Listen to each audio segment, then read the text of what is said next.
Nephews lock in. Most men don't lose a woman in a blow up. They lose her in the quiet. They lose her when they start explaining themselves instead of standing on business. They lose her when they outsource their emotional regulation and start calling that communication.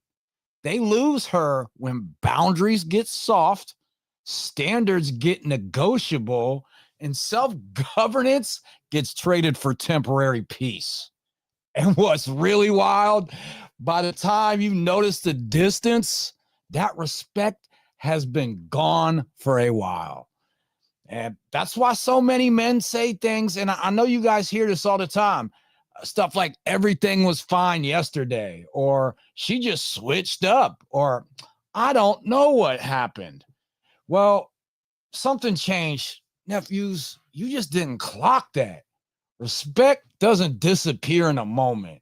It erodes through patterns that you justified, through behaviors that you excused, through leadership you slowly abandoned without even realizing it. Tonight, we're not here blaming women. We're not here teaching tricks. We're not giving you lines, tactics, or performance games. We're talking about accountability, awareness, and self-governance. Because the men who keep respect aren't controlling. Nephews, we're consistent. We don't over-explain. We don't negotiate our standards. And we don't hand the steering wheel to emotion just to avoid discomfort.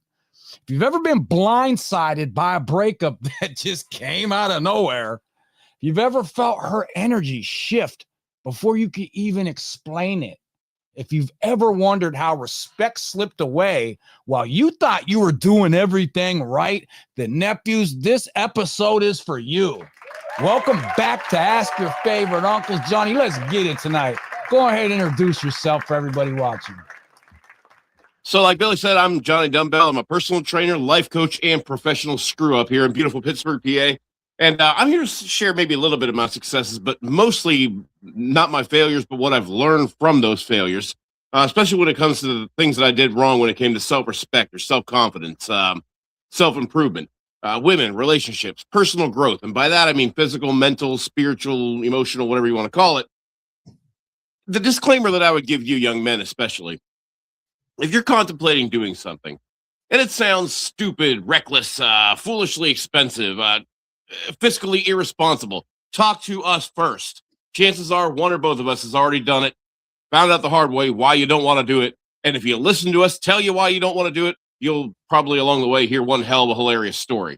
In short, it's important that you remember two things. Number one, simps are not victims. They are volunteers. And number two, we screwed up so you don't have to. Let's do this.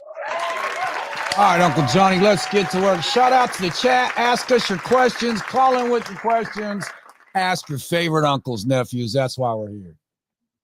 So before we get started, I wanted to say that I got a brand new client today. Just signed him this morning, or this afternoon, rather. He's going to be seeing me 3 times a week. He's looking for that overhaul that a lot of us are looking for towards the end of our 20s, beginning of our 30s.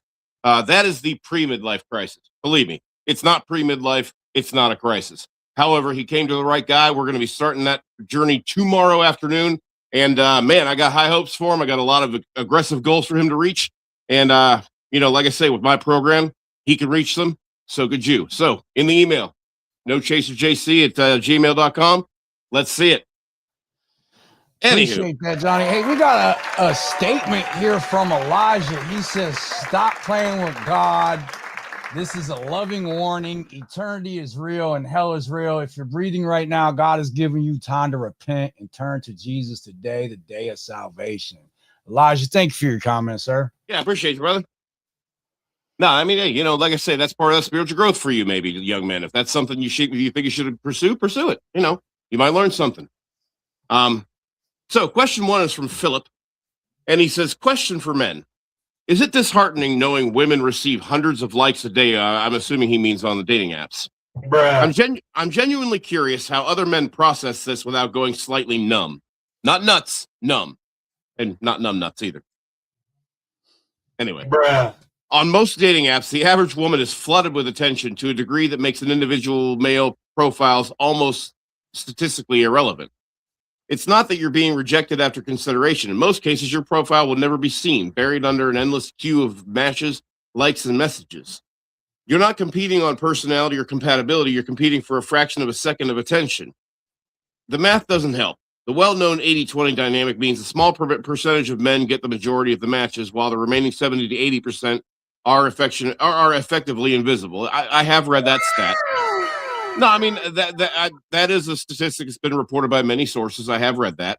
However, he says hey, I don't mean to interrupt, Johnny. I'll go ahead. Let you continue. I apologize.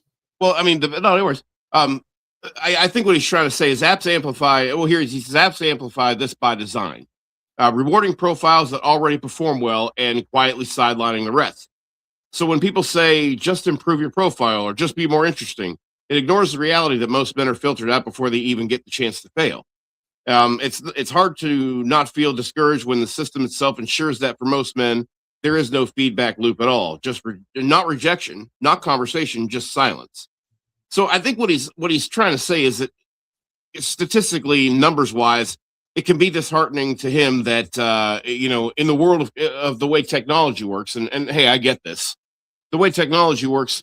Yeah, it's quite possible that he might be part of an algorithm that's not going to be conducive to him finding what he is looking for. And he's not saying that he doesn't, he's being told he doesn't have game. He's saying what game he does have is not being, shown to anybody because they're simply not seeing it. Now, I have seen the comparison between a woman's inbox on your average woman's inbox on an average dating app compared to your average man's inbox on your average dating app. And yeah, she is going to get a lot more messages because that's just kind of how it works there.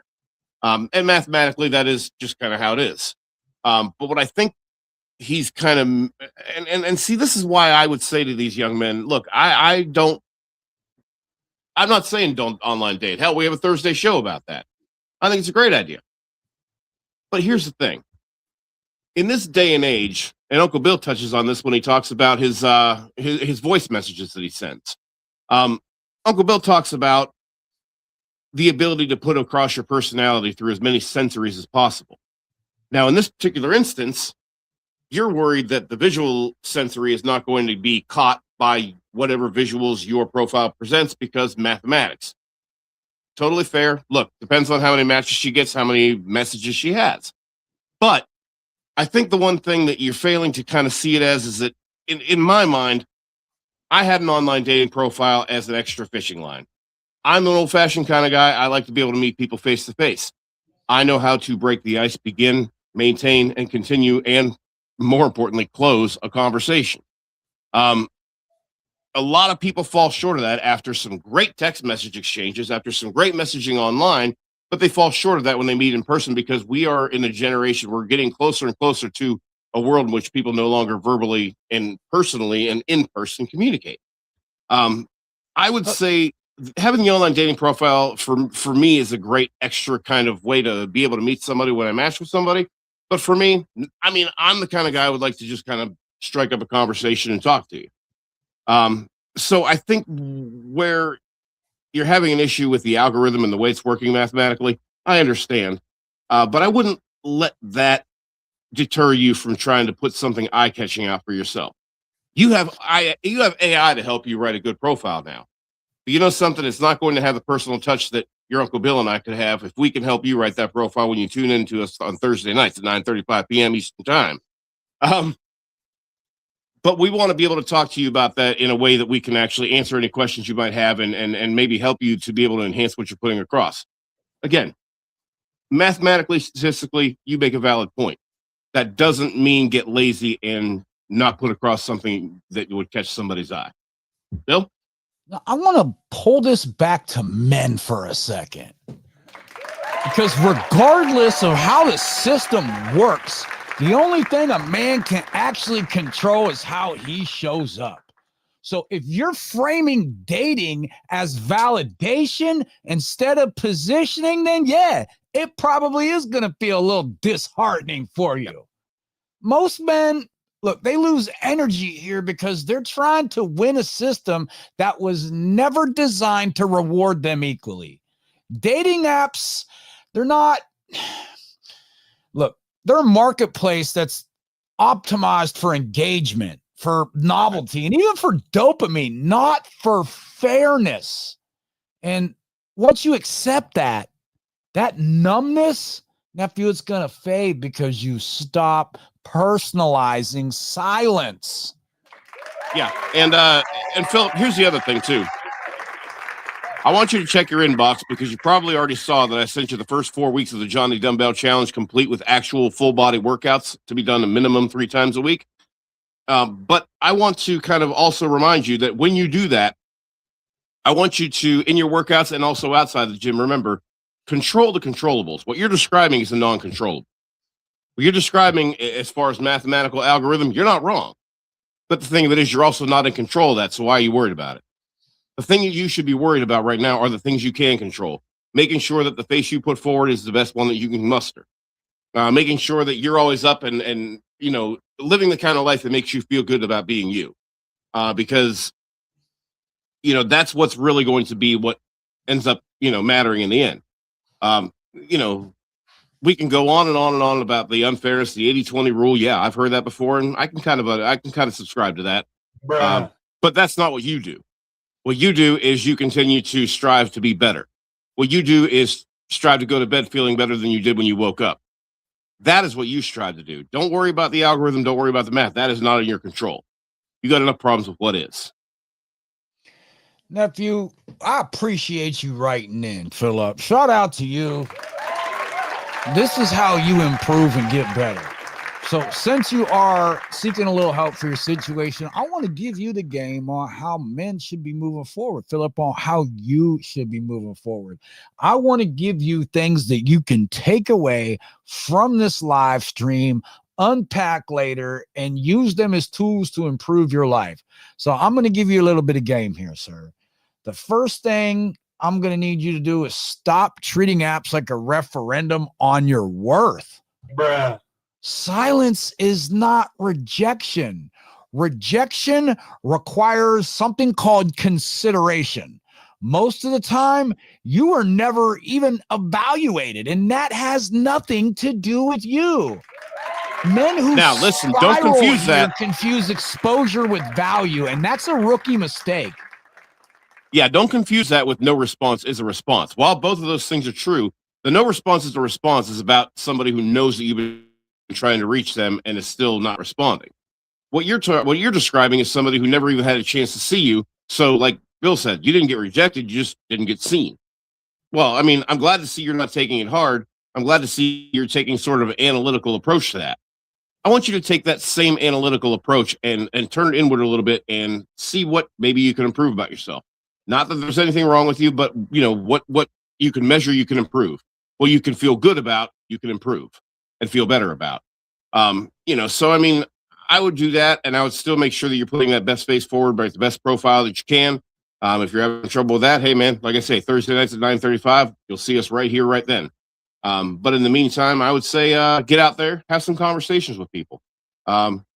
Watch people's body language when you converse with them. Learn what those indicators of interest are. Usually, if you're following your gut, you're probably right. Just make sure that it's good intuition that you're following. Okay, nephew, I need you to shift from volume to positioning. Your whole mindset is off here. You're not competing with other men. You're competing with distraction. No, he knows that. Your goal is not mass appeal. Your goal is clarity. A profile that repels the wrong women is doing its job. Most men try to be palatable and end up invisible. Next, I'm going to need you to build a life that doesn't require the app to work. Here's another uncomfortable truth. Men who are busy, disciplined, and socially integrated and purpose-driven, not on an emotional hinge like on apps, like they use them as a tool, not a scoreboard. If an app going cold ruins your mood, that's feedback about dependency, nephew, not desirability. Now, I'd Well, it's a also digital like generation. I mean, I get it. well, I'd like him to learn to operate where men actually win here. And apps they're asystematic. Like real life is not. Okay. Competence, calm, humor, leadership, physical presence translate far better in the real world context than in a swipe stack. All right. Men who learn to stop being bitter and start being effective. Now, one last thing for you, nephew. I need you to be able to accept silence without becoming cynical here. Cynicism is the tax men pay when they mistake systems for truth. Dating apps are not women. They are not reality. They are not prophecy. They are a narrow funnel and really nothing more, nephew. It's just a place to meet women. That's it. You still got to do all the work yourself. Oh, absolutely. All right, so question 2 we got from Jeremy. Jeremy says, the girl I'm with is always asking for money and it makes me uncomfortable. Should I bring this up to her? He says he's 24 and she's 22. He says she's always asking me for money or to pay for stuff for her. It's never anything big, but she'll text asking for money for random stuff. Sometimes it's food or a book or having me buy groceries and stuff. Just today, she asked me to go to Walmart and buy her. Oh, no, this is a good one. Just today, she asked me to go to Walmart and buy her some cat litter. Then a few hours later, asked for money to buy a planner. I'm wondering if a paper planner? Okay. Hey, man, different strokes. The thing is, I make pretty good money. I'm not super rich, but I have enough to cover my bills and a good handful left over each month. She's in her last semester of college, doesn't have a part-time job or anything, so she doesn't have much money. I honestly really don't mind paying for stuff every now and then, but at this point, it feels like I'm being used. She's very kind and loving in other ways, and she's graduating into a job in tech, so she will have her own money in a couple of months. Sounds legit. But in the meantime, I feel kind of like a wallet to her sometimes. Am I overreacting? Should I bring this up to her? No, I got a bad feeling. I got a bad feeling once she gets that tech job, he might just get ghosted. You know what, Johnny? It's funny you say that. No, it's not. It's not. That's right, not funny. About my way too. All right, listen, nephew. In all seriousness, you're not overreacting, but we need you to understand you're late. All right, money questions aren't about dollars. They're about role clarity. And I got to tell you, you're not handling it cleanly like a man should. You need to stop paying for everything silently and calling it kindness. Yeah. Unspoken resentment is not generosity. It's avoidance. And if you're paying and feeling uneasy about it, nephew, the issue isn't money. It's that the arrangement was never defined. And I have to tell you, this is going to cause respect to erode on each side, no matter what you do. Not to mention your income. Now, you need to address this calmly once and without any form of accusation. All right. You don't interrogate. You don't justify. You don't apologize. Johnny, let me give him something to say to dig himself out of the hole here. I think we better. Yeah. You can say something along the lines of, I don't mind helping occasionally, but I'm starting to feel like money is becoming an expectation. And that doesn't sit right with me. Now, and I mean, this is not confrontation. This is leadership. And how she reacts about this is going to tell you a lot about where her mind is on the subject. And by the way, don't be fooled into thinking that just because you're the one paying for stuff and handling all the responsibility things that you're somehow leading this. She is leading you. You're just her financial department.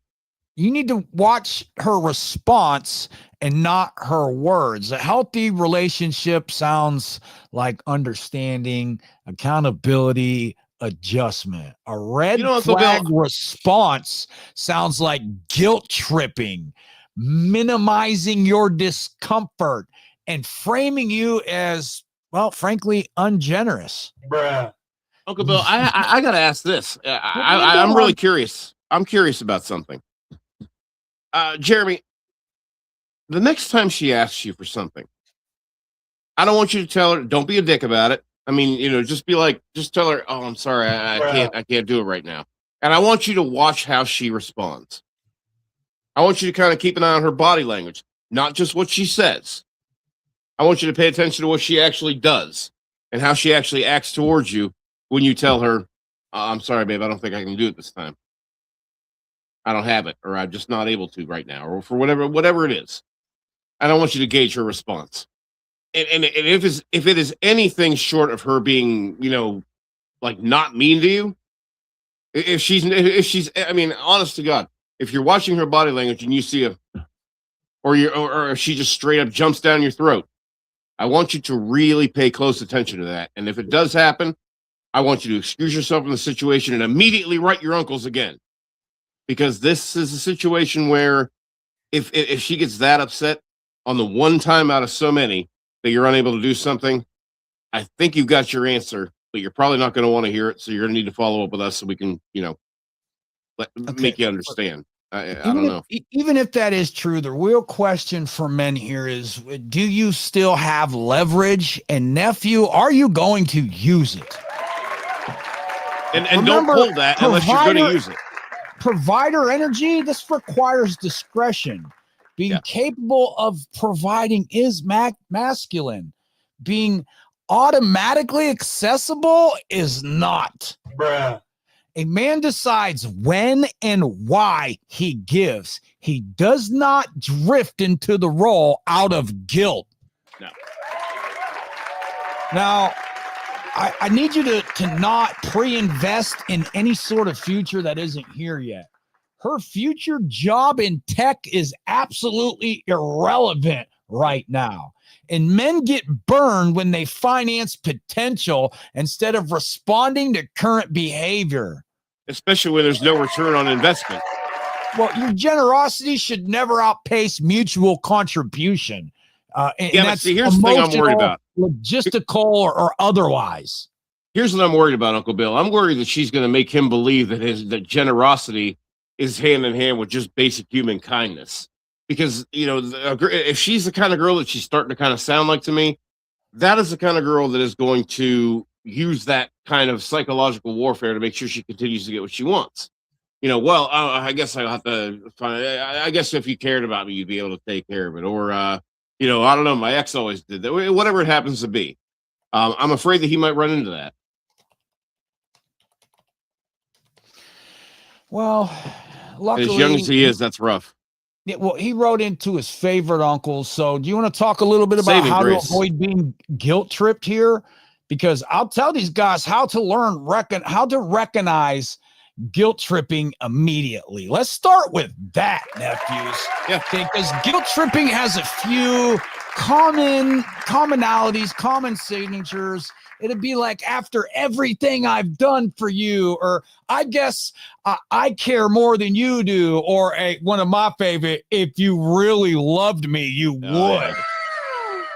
Sighs, withdrawal, disappointment. Nephews, all of this is used as leverage. And the moment you feel a pull to explain yourself, bruh, that's the tell.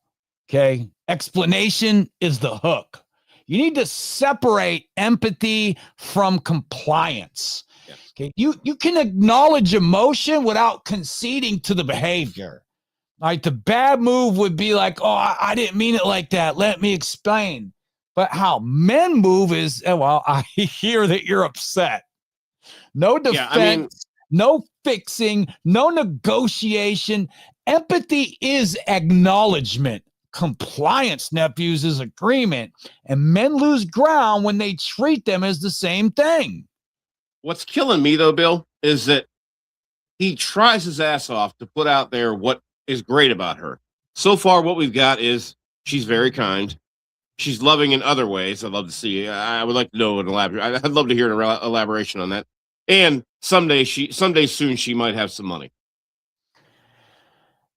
That's Okay, all well, we've got. She's very kind and loving, and she might have money someday. right, You know, well, and the thing of it is that I think I really, it really just kind of sounds like, I hate to say it sounds like she's a good piece and he don't want to let it go. all right. Well, I want to get back to giving men some advice they can actually use. Let me get some more of these tips in for guilt trips and how to recognize them, how to avoid them, and how men are supposed to move. You nephews, I need you to stop justifying reasonable decisions. This is another way that guilt tripping feeds on over explanation. If your decision is reasonable, repeat it calmly or don't repeat it at all. Examples of this would be things like, I'm not available tonight, or that doesn't work for me. That's one of my favorites, Johnny. Or you can even go with something like, I'm not comfortable with that. Although Johnny and I suggest that you all should be very comfortable being uncomfortable. All right. Silence afterwards is power. But I would never tell her. I would never tell her that I was uncomfortable or worried about it, though. Okay, well, let them. I wouldn't tell her I was uncomfortable. You're no longer caring. Like yeah. All right. Now, if you don't argue frame, all right, guilt tripping tries to redefine the issue as your character flaw instead of your boundary. Don't debate whether you're selfish. Restate the boundary. A great example of something like this would be like, hey, this isn't about caring. It's about what I'm willing to do. All right, men lose when they defend their goodness instead of standing on business and sticking to their limits. Now, nephews, something else. Watch what happens when you don't fold. This is critical. The first time you don't give in, one of these three things will happen. Respect is going to increase. Tactics will escalate, or the woman's going to completely withdraw. All three outcomes give you very useful information, nephew. Healthy people adjust. Manipulative people push harder, while incompatible people just leave. So none of these require chasing. Another thing about guilt tripping, Johnny, except that, nephew, sometimes discomfort is the cost of self-respect. And avoiding guilt trips, it doesn't feel nice at first. Okay, you're going to feel slightly cold. Nephews, you're going to feel misunderstood. Oh, and she'll make sure of that. You're going to feel like the bad guy. Okay, that's withdraw from conditioning. That's not wrongdoing. Men who can tolerate temporary emotional discomfort, they avoid long-term resentment. Yeah. I would also build. By the way, if anybody's ever been through a similar situation where you think it been used for resources, money, whatever it happens to be, leave it in the comments. You know, we'll talk. All right, nephew. And because we'd love to give you the game on how to move forward, I'm going to help you build a one-sentence response that should be your default go-to line, so you don't have to improvise under pressure, because we're proud of you for writing in. You can say stuff like, I understand how you feel, and my answer is still no. You can also say something like, I'm not chasing my decisions. Or one of my favorites, I'm okay with you being disappointed. Say it once and then stop talking. Yeah, that's the hard part. The hard part about that is just, again, don't pass on a good opportunity to shut up. That's the kind of thing where you're going to be waiting, looking for that response reaction. All right, let me wrap this up for a bow for you, nephews, because here's the final truth from your favorite uncles on guilt tripping. Guilt only works when you believe someone else's feelings are your responsibility. They're not. Your responsibility is your standards, your conduct, and your integrity. Everything else is optional. Johnny, I apologize. I just love to get these young men the game on how to move. Hey, we got to don't apologize for that. You know, we had favorite uncles we could have rode into before, you know, the internet. Oh, wouldn't that have been awesome? All right. So what else we got? We got another question tonight? We do. We got 1.5 more questions. The last one's it's really not a earth-shattering question, but we're gonna go to Victor here. Victor says, brutal honesty, did I mess up? Victor, be careful what you ask for, brother, because we're gonna give it to you anyway. I was broken up with last week. I've had a complete and utter I'm a complete and utter shell of myself. I was in an amazing relationship for 5 months. She was literally perfect. Oh, no. She was perfect. Hold on.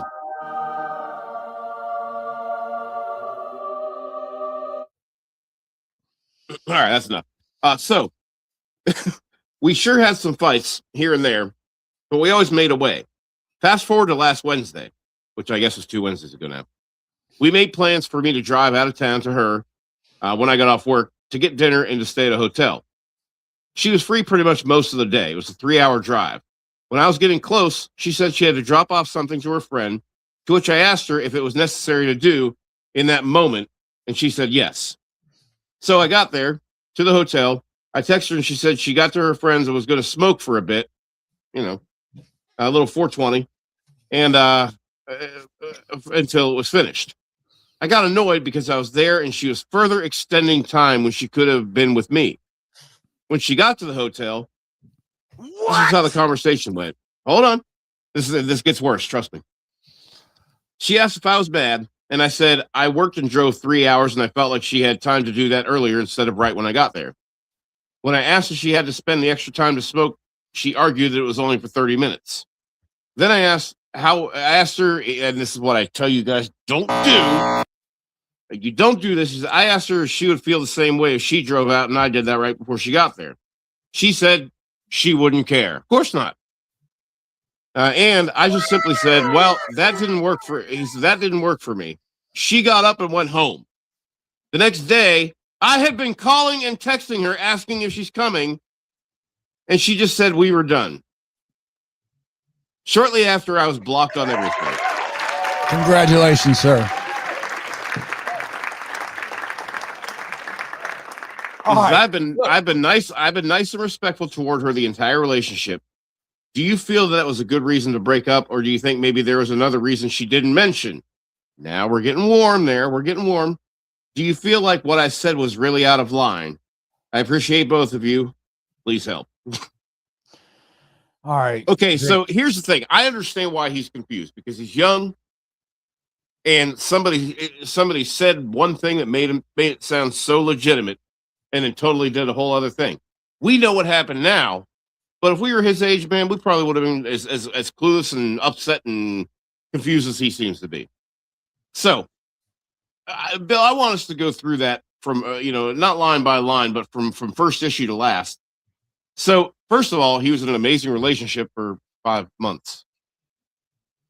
So, in 5 months, they had a shit ton of fights. Fast forward to this Wednesday. So, we made plans for me to drive out of town. This is how he words it. We made plans for me to drive out of town to her. He gets off work. For him to get off work to get dinner and stay at a hotel. Here's the thing where I have an issue. She was free pretty much most of the day, and it was a 3-hour drive for him. When he was getting close is when she said she wanted to go drop something off. Uncle Bill, what was she dropping off? And to whom? Don, listen, awareness is useful, but identity is where men get stuck. Okay, you get understand dynamics without building your personality around them. John, he's got some issues here, but all right, if I had to start with one thing, Victor, you didn't mess up in what you said, but I would say that you absolutely messed up in how you handled this emotional aftermath. All right, look, let's break this down, John, because he communicated a boundary. That didn't work for me. And that part was fine. What followed is where the collapse happened. And here's how a man would process this correctly, nephew. The issue wasn't the complaint, it was the pattern. The breakup didn't happen over 30 minutes of smoking. It happened because your response triggered something already forming. A mismatch in consideration, a difference in priorities, and a fracture in respect. And men get stuck when they analyze the final scene instead of the trajectory. Now, I'm going to back up further than that, but I'm sorry, go ahead. Well, I was going to say the calling and texting after she left is what really cost him the leverage here, Johnny. Once she walked out, the move was stillness, not pursuit. Repeated calls don't show you care. They signal loss of emotional self-governance. All right, and Victor, that accelerated the ending. That's exactly what happened. Being nice and respectful is not the same thing as being grounded. And many men confuse being agreeable with being solid. Respect, nephews, is maintained when you can express needs without emotional spillover, when you allow consequences to land, and you don't chase clarity from someone who already chose distance. Now, Johnny, the block tells me more than the argument. Blocking is not about the moment, it's about avoidance. Whether there was another reason doesn't matter, Johnny. We're always telling them the why doesn't matter, because the relationship ended at the point where she chose exit over repair. And that, nephew, is your information in this. Yeah, I mean, here's the thing, Victor. I'm going to take you back a little farther than that. I'm going to hit rewind even before Uncle Bill's absolutely correct with everything. But I'm going to rewind a little bit before that. First of all, you're calling a relationship of 5 months or less amazing. Now, I want you to replace the phrase amazing relationship. I want you to replace the words amazing relationship with whirlwind romance. And as romantic and wonderful as that sounds, believe me, it only sounds that way because of the movies. It is not a good idea. Whirlwind romance means you got caught up in the feels. You were way more excited about this girl than clearly she was about you. You know how I can tell? Because you said that we had some fights here and there. I'm not going to try to, figure out what those were about or anything like that. But you said we made plans for me to drive 3 hours to her. Now, maybe she doesn't drive. Maybe she doesn't have a car, whatever it happens to be. It sounds like she does. So you're the one making all the effort here is what I'm pointing out. You're the one that made all that drive out there. And when you're calling a 5-month relationship amazing, does that mean that you were constantly sending her those god awful sappy memes and gifts about how wonderful she is and how you're so lucky to be with her? Because that's really beginning when I gotta tell you, I don't like to kind of, try to just put words into your mouth or actions into your history, but I gotta tell you, I'm pretty sure at least a little bit, if not a lot of bit of that has been going on here. To that, I would say, don't you do it again. Now, so you're making all the efforts. You're probably sending all the sappy memes. You're doing all the driving. You got the hotel. This girl is seeing nothing more than how much you are doing versus how little she has to do to get you to do it. And the thing that happens, like Uncle Bill has been talking about all night, like we've been talking about every week, twice a week for how God knows how long, is that there is no respect from her to you because she is seeing you pedestalize her. A couple of weeks ago, I talked about that.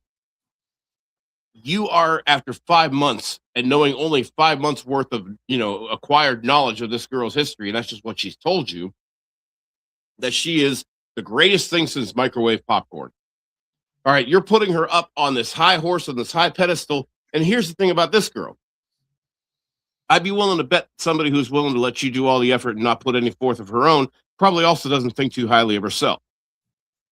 And that is going to be heightened and maybe even exponentialized by the very fact that you are putting her up on this pedestal with her knowing well how she is and how she's treating you. and she's seeing how little it takes for you to deify her in your own mind. You just pretty much turned her into Aphrodite mentally, okay? And to her, you're a wood nymph. All right. I mean, this is you made the effort, you drove out, and then when you got there, she continued to push your limits by taking as long as she possibly could to finally meet up with you. Now, that could have happened for one of two reasons. Either one, she wanted to see how long you'd wait, or the likelier scenario, she didn't have enough respect for you to believe that you wouldn't still be there when she finally decided to come around. Yeah.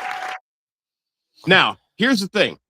Because you didn't see the fact that you're putting forth effort and getting nothing out of her, I can let that slide. You're young. You don't really realize that you're going to have to bottom line the actions long before you even listen to the words.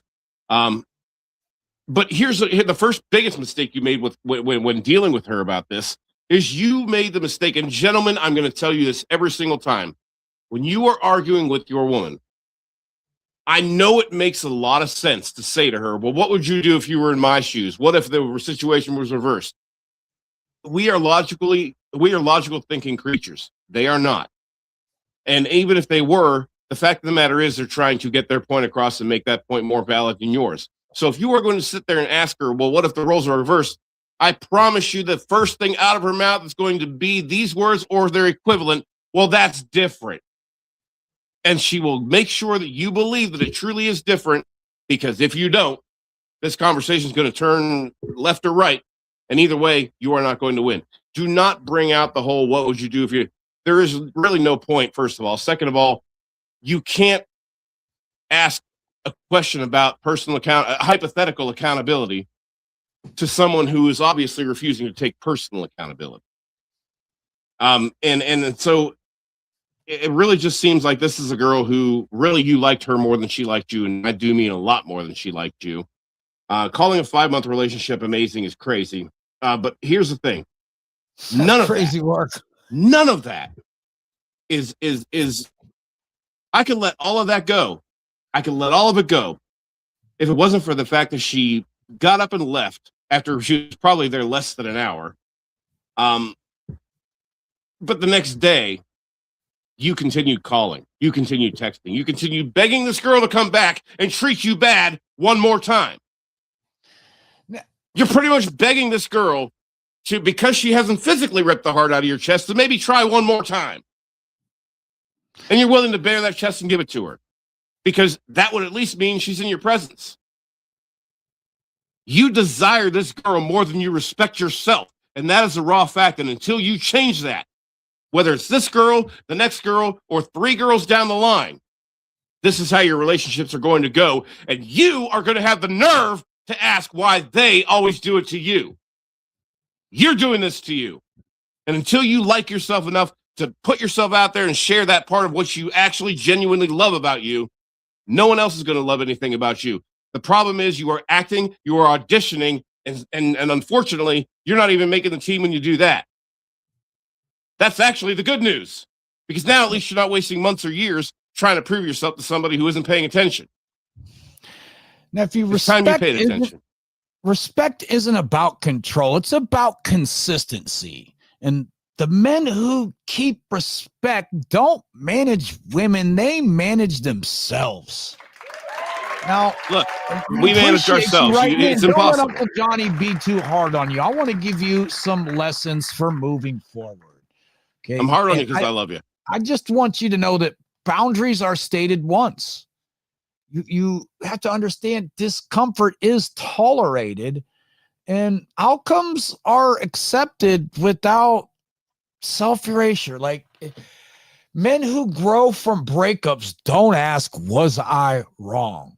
They ask, what did this reveal about how I handled tension, uncertainty, and loss? But even more, Johnny, tonight's show is really about why women lose respect before men even notice. Yep. And this is a great example here. And I want to talk about a few things that cause an upsetting example, but lose respect before you men even notice.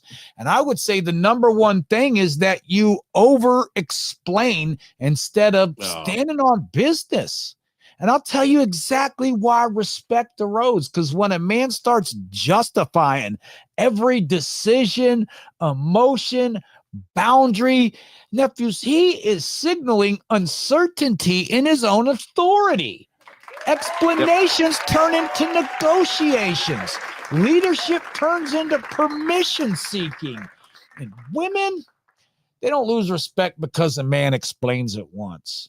They lose it when explaining becomes his default setting and his response to tension. Self-correction before it's too late is what you should be aiming for here. Okay, so you say your position once and cleanly, and then allow silence after stating it. Like we said, let discomfort exist without filling in words. Yep. And replace the whole help me understand energy with this is where I stand energy, because respect grows in the pauses you don't rush to fill. Another reason, Johnny, women lose respect before men even notice is emotional outsourcing. And I'll tell you why respect disappears here. When a man uses his partner as his primary regulator, venting constantly, processing every insecurity out loud, seeking reassurance, he transfers that emotional labor upwards. And nephew, attraction requires polarity, and polarity dies when she becomes your emotional manager. Now, if you start drifting and you see this happen, your self-correction should be to process your own emotions before bringing them to her. All right. And like something Johnny talks about, use male friendships if you need to. Use physical training, journaling, prayer. Talk to God about it before you talk to her as your first outlet. Or at least your uncles, which thankfully you're kind of getting to that point. Now, I got to tell you, man, I would say, do I feel it was a good reason to break up? I don't know. Do I think she had another reason? I don't know. What I do know is that she simply didn't like nor respect you. Do I feel like what you said was really out of line? Yes and no. I feel like the fact that you had to say anything to her at all was out of line. I think the fact that you saw all the way she was treating you and still wanted to try to talk to her and apologize to her or whatever it happened to be, that was out of line. Your lack of self-respect, nephew, is out of line. And I don't want anybody. Here's the thing. I don't want anybody disrespecting any of our nephews that have written into the show since we started doing this. But the person I will really tolerate the least amount of disrespect towards you from is you. You should be the last person talking bad about you. You should be the last person feeling badly about you. You're ready to punish yourself because you think you said something wrong to this girl. No, she did several things wrong to you. Your only crime was not seeing and bottom lining those actions. Your only crime was listening to what she said instead of looking for the indicators of interest, or in her case, disinterest. In the future, what I want to see you do is I want you, when these kinds of things happen, anything that a woman does that makes you scratch your head, I want you to ask yourself, is this the act of somebody who is interested, or is this the act of somebody who is disinterested? Does somebody who wants to be around me and spend time with me do this, or do they do something different? And if the answer is the one you don't want, you can't shy away from taking that answer and running with it. Remember, yes is a great success. No is not a failure. It's just a lesser success. But guess what? You still move forward a little bit smarter. That's what we want for you. Now, nephews, since you wrote in, we want to treat you like you're sitting here with us. Okay. And because we know you're asking about what to do tomorrow. So I want to give you some clean advice, and it's going to start with boundary leakage. All right. Men don't usually break boundaries. They soften them quietly. When you say yes, when you mean no, when you adjust standards just this once, when you tolerate behavior you'd never accept at the beginning, she doesn't lose respect because she crossed the line. She loses respect because you let it stay crossed. Now, when this eventually happens to you, you need to enforce your boundaries clearly and calmly. Don't argue with them. Don't punish. Withdraw access. Let consequences be boring and consistent. Boundaries don't need emotion, nephew. They need reinforcement. Now, John, I think another mistake here is trading self-governance for peace. All right. Many men abandon their center just to avoid conflict. All right. Dude, do you know how many happily married men do that every day right now? They swallow resentment, and you guys call it maturity. But peace purchased with self-betrayal is temporary, and women feel the inauthenticity of it. Respect fades when she senses you're no longer anchored, nephew. And the sick ones are going to take advantage of that fact. But the thing of it is that still falls on you. It really, truly does at the end of the day. What you can do is choose short-term tension over long-term resentment. Speak up early, calmly, and only once. Accept that not every disagreement needs resolution. And trust your spine more than harmony. A man who can tolerate tension without collapsing becomes grounded, not threatening. Yep. And Victor, you're going to graduate from nephew to stud muffin any day now, man. You just got to stick with it and stick with you. That's it. One thing I also need you to do is, Johnny, it seemed like he was making the relationship the center of his life. Oh, absolutely. And so quickly, too. Less than 6 months, That was man. my next point. All right. So when a woman becomes the primary source of meaning, direction, validation, attraction immediately suffocates. All right. Desire requires separateness. Respect dies when she feels like your life shrinks around her. So if this happens to you, maintain purpose outside of the relationship. All right, protect time for missions, fitness, growth, and brotherhood. And don't rearrange your entire life for access to a woman. Let her join your world, not replace it. Because women respect men who keep their life moving with or without them. Yep. Look, respect isn't lost in a fight. It's lost in patterns men excuse. The fix is never tricks, dominance, or even coldness. It's this, nephews. It's self-governance under pressure, clear standards, calm delivery, and most importantly, consistent actions. Men who correct things early don't need to win her back because they never lose themselves in the first place. Yeah. All right, Johnny. Do we got another one tonight? I got one. This one, I gotta say, I think it's geared more towards me. It's a personal training question, but I know there's a lot of you younger guys out there that are thinking about this as a career. I'm going to tell you right now, I personally don't believe that AI is going to take over my industry. I said it out loud for the first time right here, right now. The reason I believe that is because people benefit from personal trainers, not only just because we have great knowledge when it comes to diet and exercise, but also because you're not meeting a computer, you are meeting a person. That does add an extra layer of accountability for those of us who struggled with it, just like I did. But anyway, this one's from Ricardo. And he says, in-person trainers, when do you start and finish for the day? Does it change throughout the week? He says, I work until 8 p.m. some days, so I try not to schedule anything before 7:30 in the morning, which is my start most days. I feel kind of guilty about, but I'm worried that if my schedule gets out of control and I don't get enough sleep, I'll end up being bad at my job, making mistakes. I'm guessing he works the main job and has this as a side gig. Going from 8 p.m. to 7:30 the next morning, I already don't get sufficient sleep. It already seems really not worth it. To do 12.5-hour days, considering how few of those hours I'm actually working and being paid for, I end up wasting so much time. How do you manage your work-life balance, and where do you set your boundaries? Well, I personally begin my day usually between 6:30 a.m.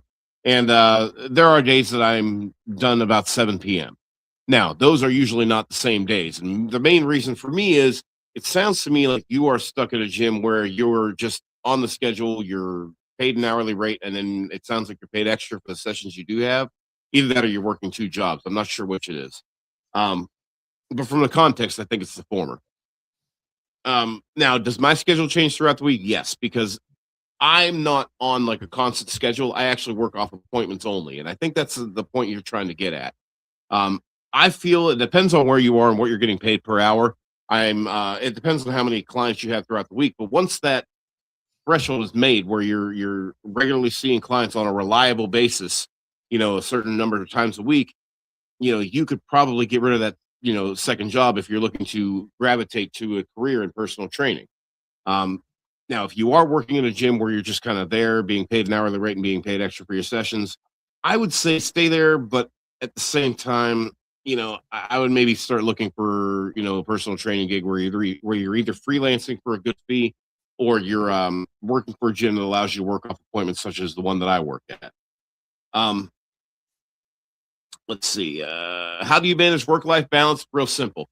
Make sure that you're making time for yourself. One of the biggest mistakes I made early on in my career was that there were times when I got a little bit out of shape because I had so many sessions and so many clients to take care of, and I wanted to make sure that my sessions got done, and more importantly, that I got paid.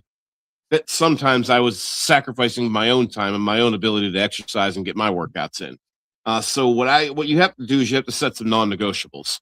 Times of the day that you're going to be unavailable. Now, in my particular part of the world, midday is usually where I have the best opportunity to get my workout in. Nobody really comes in on their lunch break. I usually get people before work or after work. So the middle of the day is mine. So I'll set aside 2 hours, make sure that I get everything done. Where do I set my boundaries is definitely, again, dependent on the day of the week. Like I say, when you work off strictly appointments, there are people who are absolutely religiously there the same days, the same times every single week. Then you got other people that kind of fly by the seat of their pants. Shout out to Andy. But you still end up seeing them 4 or 5 times a week. So I mean, the thing of it is going off appointments and going freelance. It is a gamble. You got to really be confident in your knowledge ability and most importantly, marketability. I'm in a bigger city than you are, it looks like, but at the same time, there's no law saying you can't market yourself in a larger city. We're going to talk offline a little bit about that. I'm going to send you a follow-up email as well as 4 weeks of the Johnny but Dumbbell Challenge. But I'm going to go ahead and get a little bit better idea. Yeah. But I'm going to get a little bit better idea of where your head's at and what your actual schedule looks like on a microscopic basis from day to day. Anyway, for the rest of you guys, I'm sorry for droning on that, but I really felt like this is important to address. It can be a great career, but you got to be able to work smarter, not harder. Bill, you could probably speak a little bit. You could probably speak a little bit on work-life balance, though, right?